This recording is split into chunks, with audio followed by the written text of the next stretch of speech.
Ona bu borliq.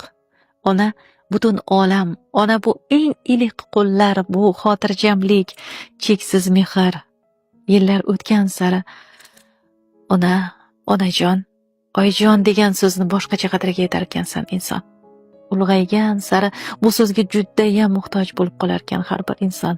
Qani endi vaqt ortga qaytsa-yu, ana o'sha jajji qizchaga aylansang, bolachaga aylansang, tizzalariga bosh qo'ysang, so'zsiz tushunadigan mehr ummonidir ona. Sog'inar ekansan ona. Inson ulg'aygan sari shunchalar onaga muhtojlik kuchayib boraverar ekan. Hayratlanarlisi bilasizmi nima? Sevgan yoring, jigargo'sha farzanding, hatto eng yaqining mehri ham mana shu bo'shliqni qalbdagi to'ldirmas ekan. Ona hech qachon ranjimasin, bu gunoh, bu mumkin emas. Chunki u ona.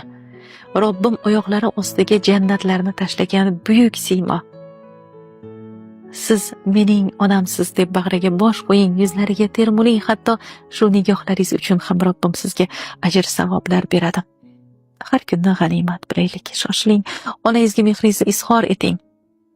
Agar ijozat bersangiz, dilingizdagi so'zlarni men yetkazay. Ona, men sizni judayam yaxshi ko'raman. Meni dunyoga keltirgan farishtam sizsiz.